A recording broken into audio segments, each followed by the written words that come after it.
Welcome back to the Shrink Down. The British royal family is back in the headlines. From new scandals to family drama, it seems to never end their story in the news. So today we're going to be diving into the history and the current headlines that everyone is talking about. But before we do that, let's do our 5-minute phase. 5-minute, 4-minute. It's been a long day. Yeah. And usually more than 4, so it's Usually more than 4. That's true. All right. Who wants to start? I'll go. Okay. So I was just looking at myself in the camera, and it may not look like it right now, but I'm sharing a new dry shampoo. It's incredibly windy here in Michigan today, so I've been out on some walks, so I'm looking a little bit windblown. But do you guys, I know she may be controversial, but do you guys use any of Blake Lively's products? I didn't even know she had I didn't know she had products. Okay, so let me tell you, I bought last January her shampoo conditioner situation, and it's like 2 shampoos and 2 conditioners, and she doesn't call them conditioners, she calls them nourishing masks. Of course. And you rotate. So there's like 4 products, and you like rotate the use of the shampoo and mask. And I haven't rebought them. They've lasted this long, since last January, and I love them. And they're safe for color treated hair, all that kind of stuff. But just recently, thanks to my sister Dana, she was like, so she also bought the shampoo and conditioner, and she's like, have you ever used the dry shampoo? I love it. So I got it 2 weeks ago, last week, 2 weeks ago, something like that. And like last week I had to remind myself, like, what day did I last dry or wash my hair? Because it was like, it worked so well. And it's like half the price of the one that every influencer tells you to buy that is actually really good. The one from, Ulta.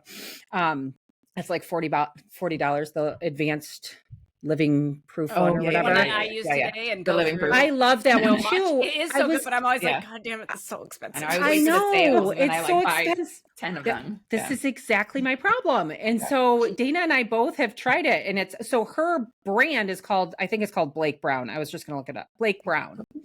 And the dry shampoo is half the price at Target, and it's excellent. Great. And it smells good. All her products smell really good.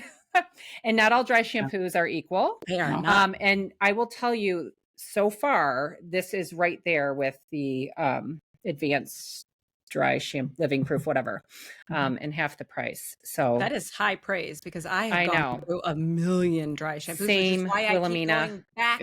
I know. And then I end up going back to it when they have a sale or whatever, because it's so expensive. So I highly recommend, give it a try. Like, again, half the price. Give it a try. But it's really good so far. I kind of love some it. of them, I swear, make my hair oilier. I'm like, how did this happen? 100%. The whole point of it.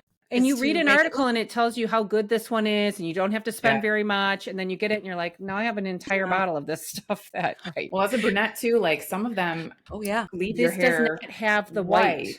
Like, right? So it leaves it white. So you have to be like really careful with. This does not have the white powder look to it either. Interesting. So, just something new to try. Yeah. Cool. What about you, Terry? Mine is the magazine, The New Yorker. Are you guys familiar with that? It comes out weekly. Yeah. It's been around forever. And I have a subscription to my office for the waiting room for it. And my suite mates, who I share my office space with, probably know this well. It arrives every week and it comes up quick. So they keep piling up in our waiting room. So I keep bringing stacks home. And at night, if I don't feel like reading whatever book, I typically alternate. I like to read a lot before bed, and I typically alternate between some type of fiction book and some type of more psychology oriented, worky type book, which I read for about 2 pages.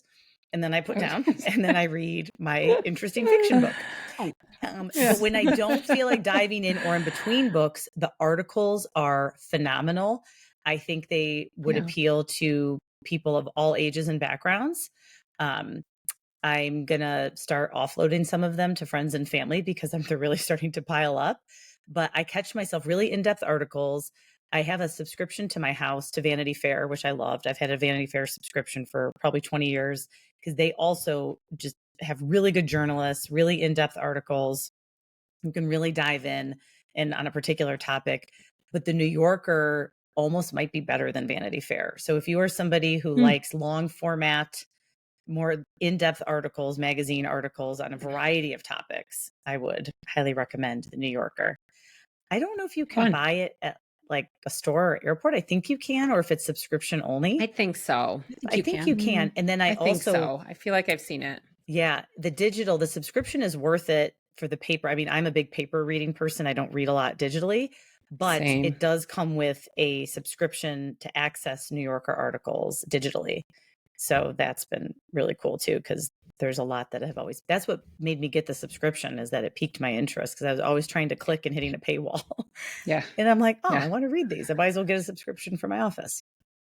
And if anyone has a I business, think my dad, like, that's the one he reads all the time. Your dad? He basically is like, and he says, like, by the time he like goes through the entire thing, then the next one's there, because it is such a lengthy. It's good. A lengthy one. Good stuff. Yeah. Mm-hmm. And good addition for your waiting room for anyone who has a business or self-employed or looking for a good across all bases that I think would, I mean, maybe not teenagers in your waiting room, but they're scrolling their phones anyways. So yeah. I need to add some. I only have like the Psychology Today ones that I put out there. Like, read these. I feel to mix it up a little bit. How about you, Vanessa? So I'm not sharing like a thing today. I'm just sharing more of like a reminder, something I think that we've all heard before. And so I know a couple episodes I mentioned my Spitfire grandmother, and unfortunately she passed away about 2 weeks ago from when we're recording this. And I promised I wasn't going to cry, because I know that she would be so mad at me for this crying right now, because she would be like, why are you crying?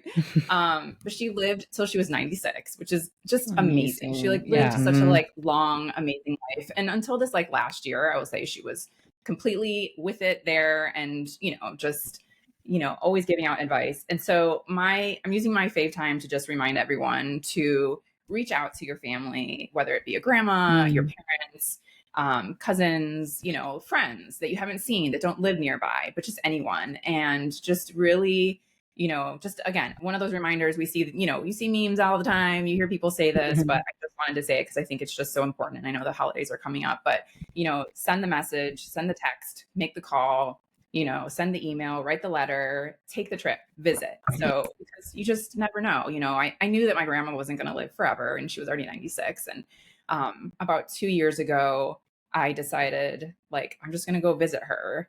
And so I'm so glad I did. Like, I'm so glad I just got to spend that like time with her when she was still like, her memory was good. And, we went to the beach, and it was just such a nice time. And I remember, it's hard when you like have kids and a job and your own business, and it's like, oh, I don't know if I can do this. Right. But I think it's just, just a reminder just to just do it. Like, take the time, whether it to be to reach out to a friend or, someone you haven't talked to in a while, because you just never know. So that's my favorite today. Love it. Yeah. Philomena, reminder. what are you sharing? So I am doing a new fitness thing. I go to a yoga studio, and it's like yoga and Pilates, and they do the Pilates reformer, which is like the machine. I love the reformer. So it's my first foray into that. They had like a little 3-week trial, so you could sign up and just get basically like learn how to do the machine. And so I just wrapped that up today, actually, and I love it. I'm a runner, but then after a while it's like I can't keep running without getting injured, so I added yoga to the mix, and then I added Orange Theory to the mix, which is running too, but that's like weights. And then I was like, okay, I feel kind of bored again, and so Pilates. And it is different than like old school. Like, I feel like I did Pilates in my like 20s, where like with the videos, like and a video. Yeah. Yes, exactly.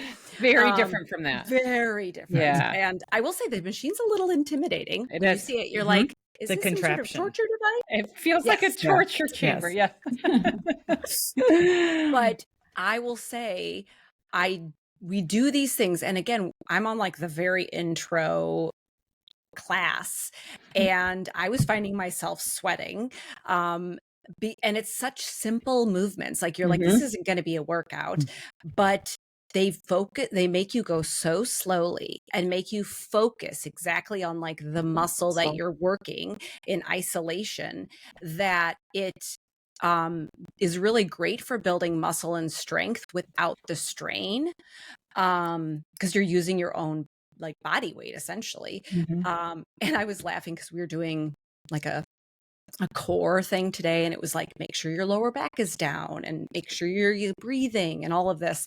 And I was like, it was so different than like the 6,000 crunches I used to do back in, again, my 20s. And then it was like, oh, I don't know why my lower back hurts. And it was like, I was doing everything completely wrong. Like I was focusing on the wrong things. You don't have to do more. You just actually have to do concentrated and take your time and get the form right. And it's just been fun. So it's been a fun thing to like learn a new thing and add another piece of kind of fitness stuff to the routine, which can get a little boring if you're just doing the same thing week after week. So I just cancel. I was doing Pilates reformer from May until now, about 2 or 3 times a week at a studio. And I just canceled my my membership only because for me, it started, I liked it the first couple months and then it started getting really repetitive.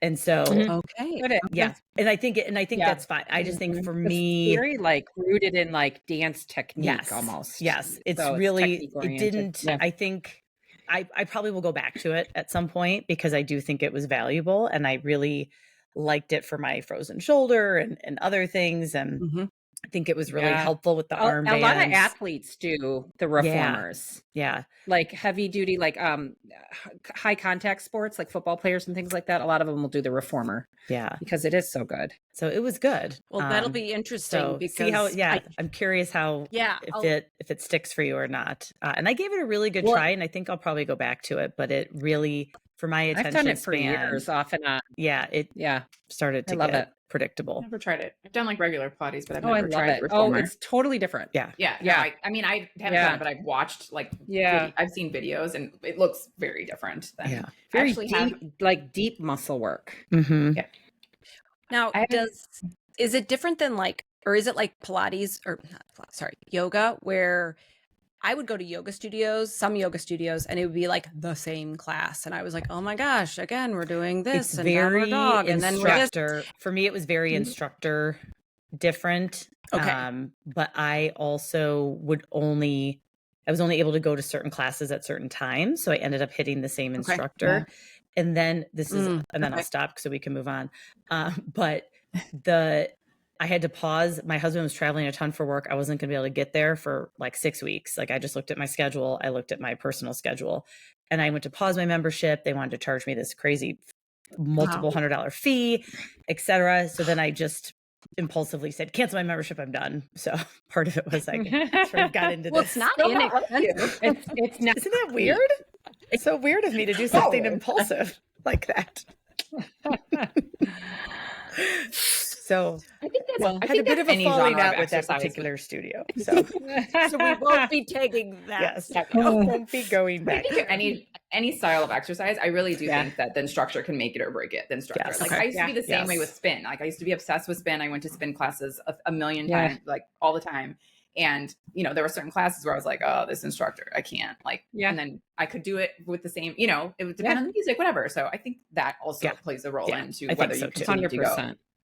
Well, I'm hoping that the studio, if anyone's in Glen Ellen, the Balance Yoga and Pilates studios. So that's where I go for yoga, and every class is different. And I love it. Interesting. Like I love it. I love the instructors. So I'm hoping then that the Pilates will maybe be the same way. But good to know. All right, ladies, let's get into the British royal family. So if anyone's listening right now and they're saying, well, I don't really know much about it. Well, no worries, because I don't know much either, but we have at least two here, royal family buffs who know all the things. We're going to answer all our questions. So I'm going to throw out a question for you guys. Why do you think that, specifically Americans, obviously, why do you think that we're so interested in specifically the British royal family? Because there are other, I actually looked it up. There's at least just over 40 other royal families around the world, and here in, the US, we don't want a king, right? Or a queen, but we're still fascinated by, the royal family. So why do you guys think that is? Terry, do you have a thought? I have 2 thoughts on it. You go ahead. So one, I think, is because one is the history it's so much more broad, lengthier, deeper than the United States history. So I do think there's an appeal to that, because of course then if you kind of get into the history repeating itself, and so there's all of these sort of dynamics of the royal family over the years that you see come up again and again. So that's really I find fascinating. And then the other piece I think is the same reason that we love watching the red carpet at the Oscars, that we loved or we still do, the Kennedy family. There's an elegance and just a beauty to the royal family, I think. And there has been over the year, that opulence, that wealth, all of that, gosh, it's hard not to, we'll get into some of like the negative side of it, but they're just beautiful to watch, just on a very surface level. But then on a deeper level, I think the history. I agree with that. Carrie, what do you think? I think related to that, it seems so archaic and old-fashioned and traditional, and it's something out of a fairy tale almost. So I think for us, we don't. That's what a lot of fairy tales are, like stories, movies. We see it all over and over again. That the queen, the princess. It's so interesting in this day and age for there to still be, if you really think about it, a king and a queen and a prince, and they wear crowns, and it just seems almost like a parody, but it's real. So I think it just seems so out there because we don't have any equivalents to that in the United States. And people over in overseas, like in the United Kingdom and England, and I forgot the name for it. They have names for themselves. Do you know what I'm talking about? Royalist? Yes. If you're a royalist? Yes. If you're a royalist versus not, meaning are you a supporter and a fan of the royal family? Do you love it? Or are you very anti it? You think it's a waste of money? You think it's a waste of time because they are funded by the people. The people. They're funded by the people, and they don't, they're not elected, and you just are born into it, which we'll get to. So you got to deal with the good and the bad and the ugly. Yes. They do volunteer work. They have charities. Some of them seem like they do raise a lot of money for things. Humanitarian efforts. Yes. And so, they definitely have very busy schedules and, like you said, a lot of humanitarian efforts, but you're either a royalist or not. So I think I think if we were from England, I wonder, our views would probably be different. But I think being over here on the other side of the world, overseas, we have this interesting sort of view. We just get to watch and it's easier to romanticize it. Yes. Right. Agreed. Because we're over here. Exactly. Exactly. We're not involved. Yeah. Exactly. I should have asked my friends who've been living over there, what they thought. Because of I like perception of like, yes. I know that she was very, very much like a fan, similar to you, Terry and Lauren. Like she was very into that before she lived there. And I actually don't know. I haven't talked with her recently to see if has that changed? What has it all altered now as you have been a part of London culture and all of that? And what prompted There's definitely been some highlight. Okay. No, I was say there's definitely been some main story, some big stories that come out of the royal family. And I think, if you go back to Princess Diana, I mean, that I feel like, I don't know, maybe there was interest before, but I feel like that probably made the interest, that whole story about the divorce and then her death at such a young age, really, I think put a spotlight on them too. I think it enhanced the spotlight. Do you guys think so? I think so. And we all even grew up while with she that. was part, and while she was part of the royal family, she, they called her the people's princess. She wanted to be more relatable. She understood sort of the division between the royalty and the British people, and that really bothered. As we're going to talk, or I think we're going to jump into some royal family dynamics that really bothered the royals. That she wanted to sort of bridge that gap between the royal family and the commoners, the people, whatever. And so it was, the interest was at a fever pitch when they went through the divorce and then her early passing. Do you guys remember that wedding? Kate, when was the wedding? It? William and that Kate? Was 81, I think. Okay, so maybe I've just remember footage of it. Princess Diana. Footage. Yeah. Footage. I mean, I can picture. It's funny you say that because I don't even follow that, but I can picture her dress and then she had that like. I think it's the footage because we Okay. were like toddlers. Yeah. Okay. Well, that's why I was wondering because it's like one of those things where I'm like, it's become such an iconic image that it feels like I feel like I have a memory of it from my aunt's living room, but I'm wondering if she taped it, and I've seen tape probably. Like, I was like watching footage of it because I can very much remember being in my aunt's living room and watching it, but there's not when I was 2. Right. And there's been a history of people in the royal family marrying commoners, marrying non-royalty. So that goes back far before Princess Diana. And Princess Diana was connected and came from a well-connected family. And I think her uncle or somebody had some type of standing, but she was technically a commoner, but just came from a well-to-do family.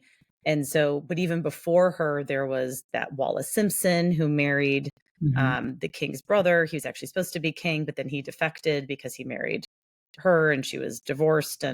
But then we also have Kate Middleton that, more recently Princess William married. They met at university. And so she was, they were just a regular old college sweethearts that married each other. She was not from, her parents were event planners. So no royalty there. And then there's our beloved Meghan Markle, who she says dripping with sarcasm. And that is partially another commoner. Just another Hollywood commoner. And I think is part that storyline is part of what prompted this topic today, in addition to Prince Andrew, right, and the Epstein, and the Epstein files, and all, him having his title removed, etc. But it got us talking about how the royal family is so prominent in the spotlight and how we perceive them, how they navigate their family with a spotlight on them. Everybody always watching. How that's changing over time. And how that's changing over time, and how people are setting boundaries and other things. And I think we have touched on Meghan Markle, but I think that would be an interesting person for us to spend a little bit of time talking about. What do you guys think of her? Well, I think there's a very big difference between a Kate Middleton and a Meghan Markle. Like you mentioned earlier, like they're both not royalty, right? But I mean, their backgrounds are very different. I think they have, at least what you see in the media, personality-wise, seems very different. So I think it's interesting. My opinion of her, I don't know. Like, I know there's some strong opinions about her here. I don't know. Like, I don't think. What? I was joking. I feel like I'm in part, like, I don't have any strong opinions about her either way, to be honest. Like, I don't. I mean, I can see why people have negative opinions about her. I think she does a lot of sticking her foot in her mouth sort of thing at times. But yeah, I mean, I feel like those are two very different situations. To me, that one song, and I don't know, like, I just know the like main chorus, but it's like, I understood the assignment. She understood the assignment. What's that song? I don't know, but I know you know what I'm talking about? Yeah. Kate Middleton understood the assignment. Absolutely. That's a good way to put it. If you're going to be a commoner and you marry one of the princes, you just step in line. Yeah. You keep your mouth shut. You look pretty. You have a baby, and 2 seconds later, you are out posing, and you don't say a word about it. She understood the assignment. Get with the program. You can argue. We can argue about, being more modern and whatever, but like, that's not where they're at. And Kate Middleton understood that.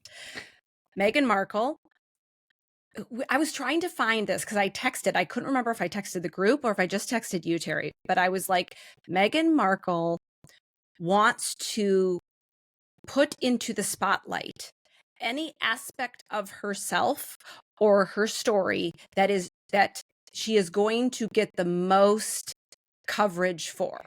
So if she wants to talk about being, biracial, then she's going to talk about her parents and her heritage and all of that. But if she doesn't want to talk about that, which she seemed to, like, once she got married and all of that, like, that became sort of like, she doesn't promote that. She doesn't talk about that really, being royal and being marrying into the royal family. And then it was, I don't love this. And so then, well, let's move.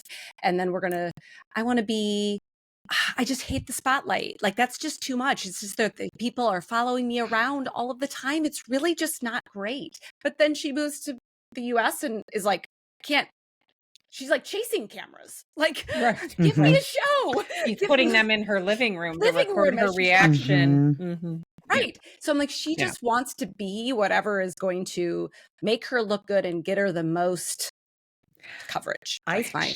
She wants all the privileges without any of the responsibility. Yes. Whereas I think in the royal family, there's a tradition, or, you know, if you look at it historically, those that really respect the role of the royal family, it's really sort of honoring the responsibility of what's expected of them. Like you said, with regard to Kate, there's like a protocol, and you don't have to like it.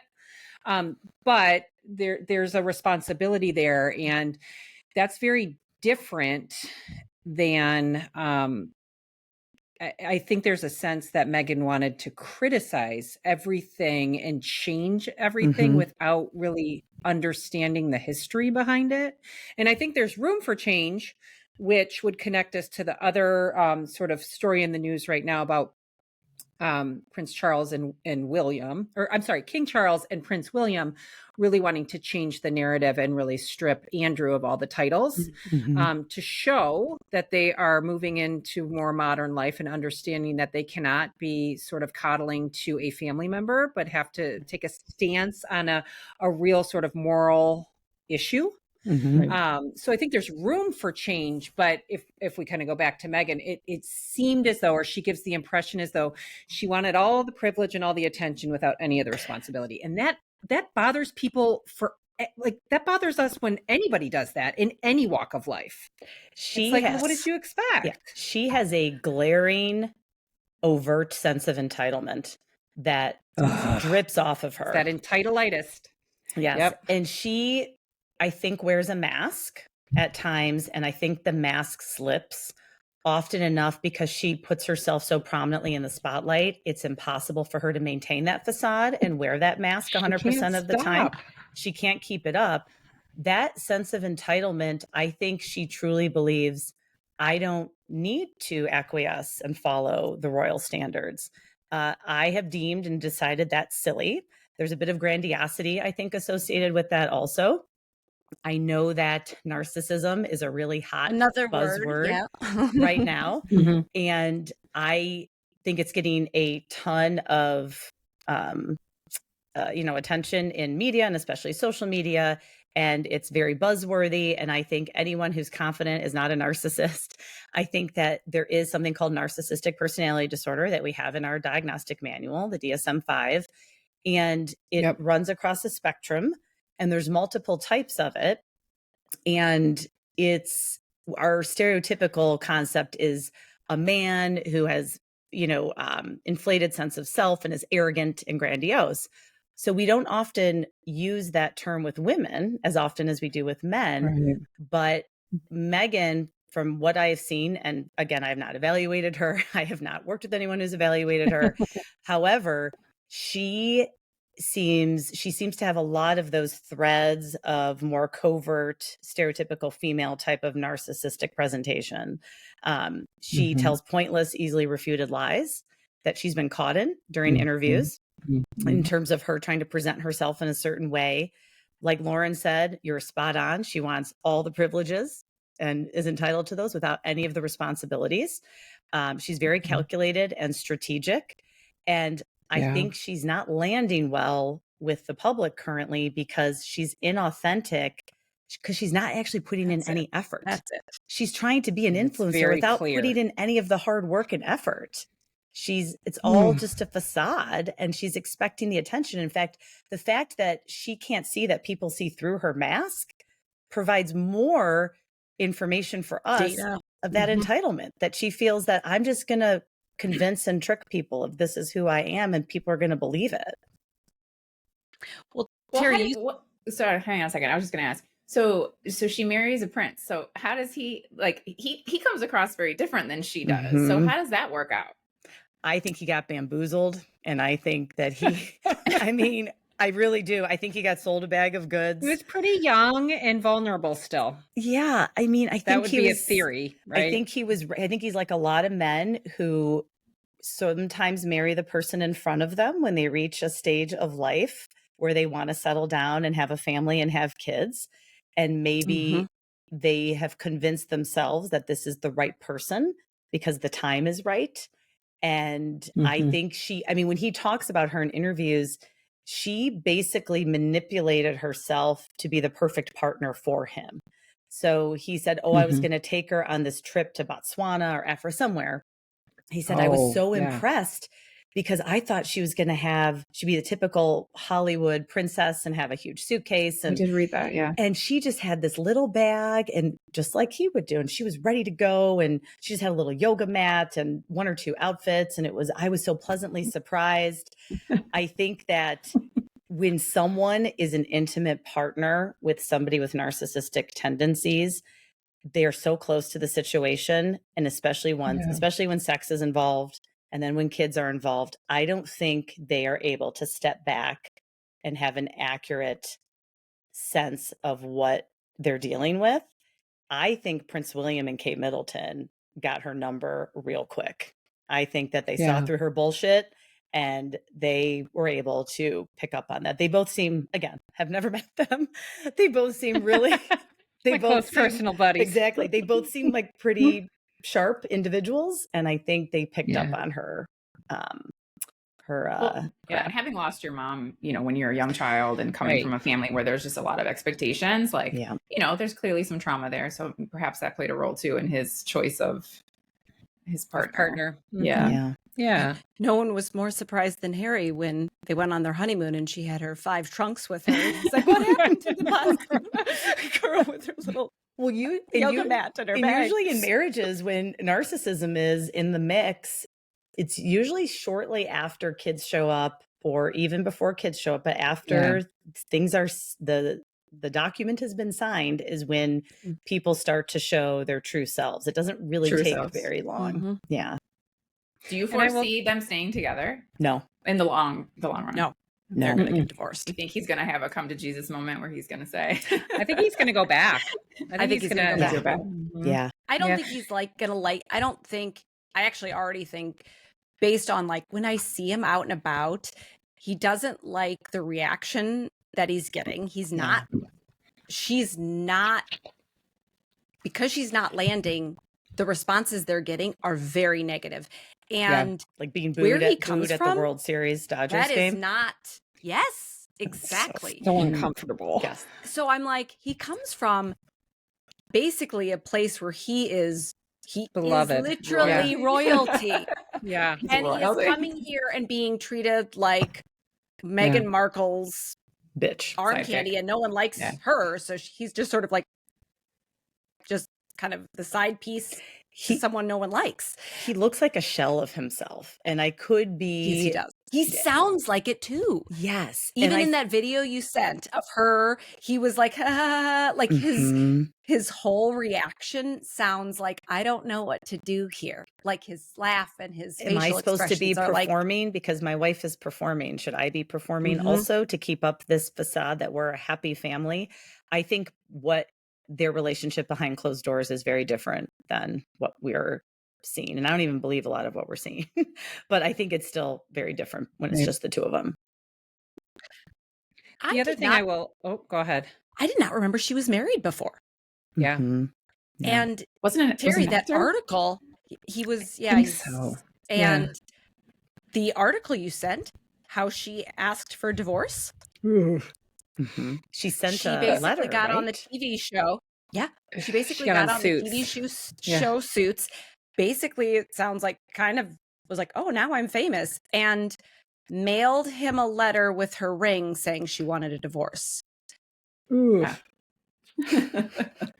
That's and Entitled much? So we're definitely, I was going to say, we're definitely playing armchair psychology here, which is like the most fun. But the other piece that I would say is very consistent with there being some sort of personality issue is multiple failed relationships. And I'm not talking about romantic relationships, but it appears as though everybody that comes to work with her leaves their job within months. And that just that doesn't bode well for somebody that's trying to present a certain, like Terry said, a certain facade of a person, a relationship, a couple, an influential, I think they wanted to be the, American royal family without really being royal, but we're still going to use our titles, and it's all very confusing. And gosh, there's multiple people that have left work for her, not just when they were working royals, but even in her current role in whatever she is doing in all of these different businesses, multiple people that choose to leave. And that's not so good. I know. I think that's a good point. On the flip side, I'm curious, as we were talking about this, I was thinking about the other royal that we wanted to talk about, which is Andrew. And he's had long-standing relationships to the point where his ex-wife and he were living in the same royal residence together for like 30 years post-divorce. Oh yeah, I read that. Which I didn't know. That's so interesting. Until Fergie. I know. So, I knew she was Sarah still Ferguson. part of living there. Fergie. The original Fergie. But that piece, and he appears to be very close with his daughters, and yet there's this side of him that, so allegedly has some awful behaviors. You two fill in. I looked it up, but you guys, I think, know more because I didn't know much about this story. Like, I sort of was like, oh yeah, he did something. Like, so I had not been following it. So why don't you, for listeners who are maybe like in more my camp of like, I know some things, why don't you fill them in on like the details? Because it's an interesting story. Go ahead, Terry. And I'm certainly not an expert, so this is my quick and dirty layman's I've got some stuff version. Down. Okay. Yeah. Prince Andrew is Prince Charles, King Charles now, right? So he's king, is younger brother. And there's a significant age gap. So there's 2 girls and he's 2 the youngest boys. of 4. Yeah, so he's the youngest of 4, and there was 2 girls, 2 boys. 3 boys. 3 1 boys. Girl. Oh, and 3 1 boys. girl. You're right, the sister. 1 girl. And oh, you're right. And my understanding is when you're not in that next up succession, you sort of show up to like some events, but you actually don't have a large role within the royal family. Like when you're not up to be the succession plan. So he was the one married to Sarah Ferguson, the original Fergie, who had the big messy divorce in the 80s. They have 2 daughters together, I believe. She and Diana were close. Yes. Her and Diana were really close because they were like the same age and they joined the royal family at the same time. The divorces were within the same year. Yes. Divorces, same timeline. And he, to my understanding, was sort of quiet and just been around, right, since the divorce. But he was implicated in the Jeffrey Epstein files in terms of he was on the logs for being on his private jet, for being at the island, the pedophile island, and, whatever else was happening over there. And lots of pressure, similar to what's happening in the United States, but we are just lots of people want to turn the other way. And I think that the royal family has succumbed to some of the pressure because there's photos of him with one of the women who was like part of the primary lawsuit in terms of him engaging in inappropriate activities with girls who are underage. He, in interviews, had said things like, I just don't know. I don't remember. Like, I don't recall being on that, which is possible, I'm sure. But they sort of had quieted down for a little bit. And then all of a sudden, in the last week or 2, at the time of this recording, the royal family came out and said that we will be stripping him of his title, his royal title, and that him and Fergie, the ex-wife, will have to vacate the house they're living in because it's owned by the royal family. So they have essentially, I'm imagining this will lead to an estrangement between him and his brother. I can't imagine you just leave the royal family and you have to move. But you might have more info too, Lauren. Did something just come out like that made them be like, we got to do this? Like, why would they do it now? It was months in the making is what I read, is that it's just been since that one of the victims had, I believe, written a book. And then is this the Virginia woman? And then unfortunately she did take her own life. Yeah. earlier this year, I think, right? The sort of insiders in terms of the articles that I read said that this really has been a conversation between William and King Charles and the government. They included the government in all of these conversations in terms of like, we'd really like to do this. But you can imagine the red tape in doing so, because there's, hundreds and hundreds of years of the last person that they said that they stripped of all royal titles and duties and all of those kinds of things had actually like done something for the Germans or something. I would have to read. He like defected, it was like a treason issue as opposed to, this is really one of a sexual scandal. Moral, and he hasn't been charged. So there was a whole lot of work that they had to kind of do behind the scenes, it sounds like. So it wasn't something like last week or 2 weeks ago. It was more of just time to make sure that everybody was on board in all of these different camps. Okay. Including the British government, to say, hey, this is what we want to do. And the word is, for what it's worth, that William and Kate were really instrumental in saying, if we are going to be stepping onto the throne, we really want a more modern view of how this can be run. And there are changes that can be made, even if there's this whole history of, we just kind of protect our own and we, put him in the background and we don't let him do anything, but we just kind of like, he's still in the family photos, right? Like, so the word is that William was really the one doing a lot of the meetings with his father to say, like, we need to do something that shows. And they made a statement that said that we stand with the victims. So not only did they totally strip him and Fergie, they said, and additionally, even though Andrew is maintaining his innocence, we stand with the victims. So a huge change in terms of protocol. And I think wise on the part of William and Kate to say, we are in our 40s, early 40s. We are stepping into this role likely for the next 30 to 40 years, God willing, and talk about some good old fashioned boundary setting. Like, we will not tolerate this type of behavior. You're done.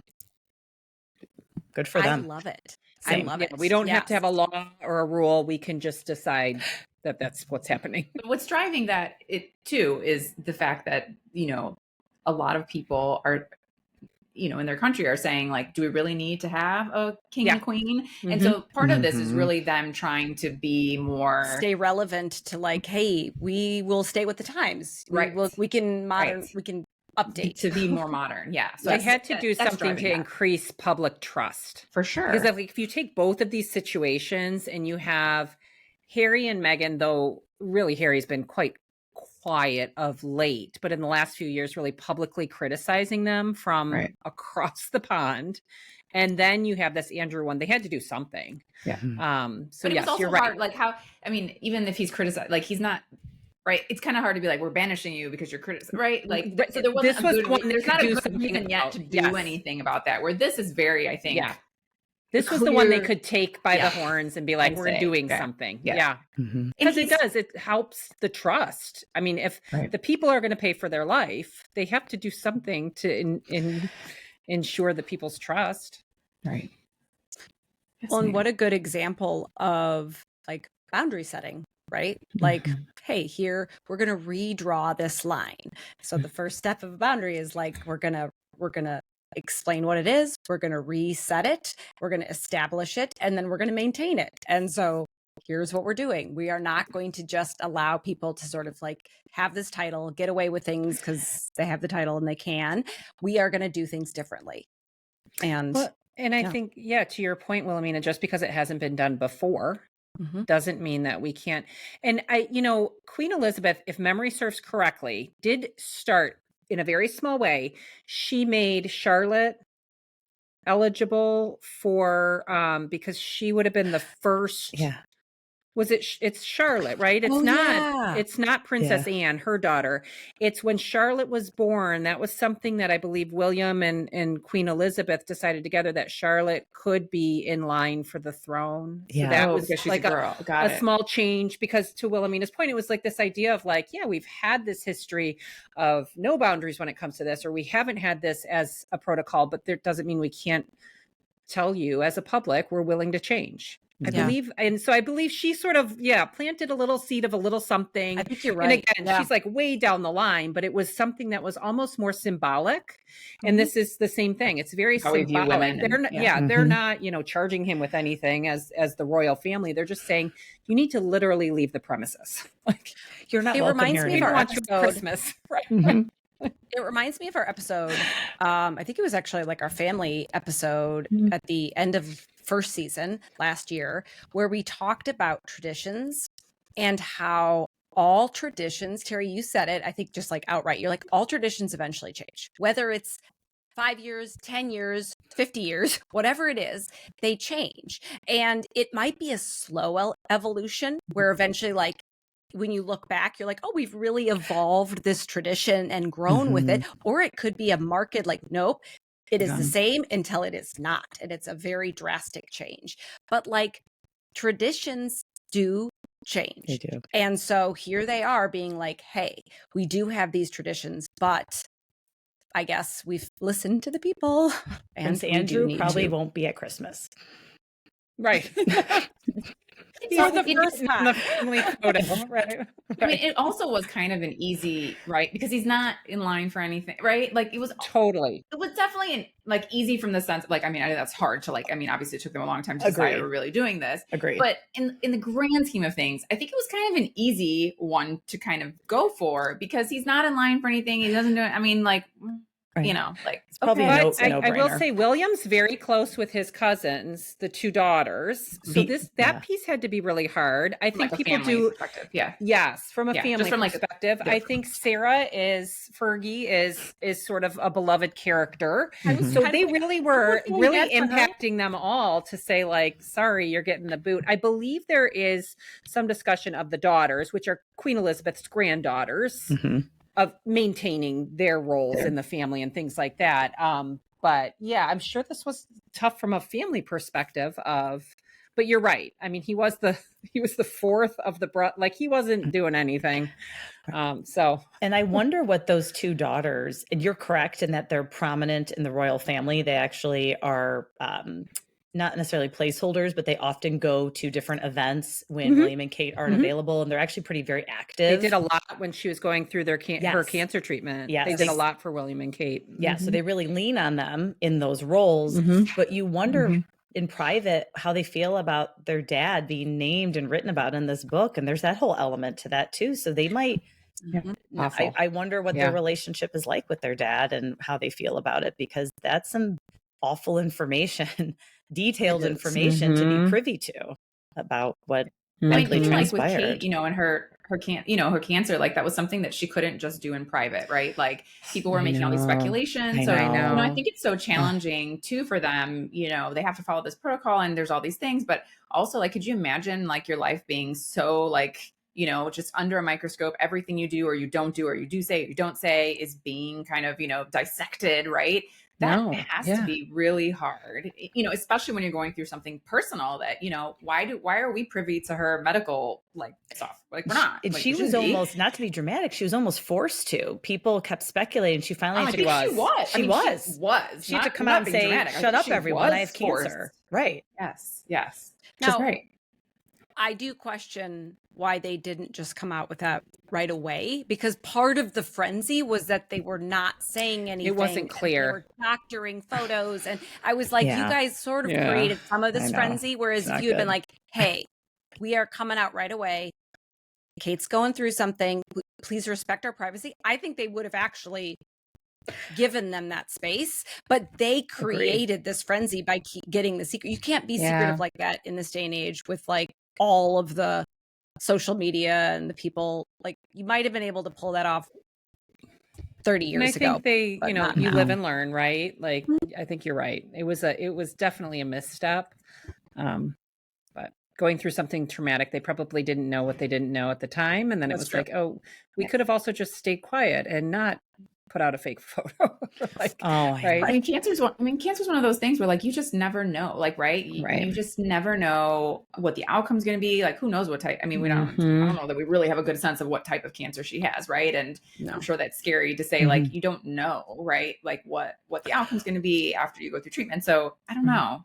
Well, do you guys ever watch The Crown, which is fantastic, by the way? I watched the whole thing. They talk about that mantra they have, the never complain, never explain, or never explain, never complain. And that's sort of came from Queen Elizabeth, where that was how they navigated media, et cetera, and the tabloids, which were so big with Diana in the 80s and 90s. I read an article a couple months ago that said Kate and William have realized that they're going to have to shift that mantra. That never, in this day and age, the never complain, never explain just might not fit the current times as much. And I think how the cancer announcement was handled is, exemplifies that. But I like that. I will say I watched the first season of The Crown, and as someone who is not like a huge, I just know kind of the headlines, I found it so good, so fascinating. I felt like I learned so much. And then I somehow didn't go back to it. So every time you bring that up, I go, I got to go back to it, because I feel like I think about that show all the time and about like what her experience was like being the queen.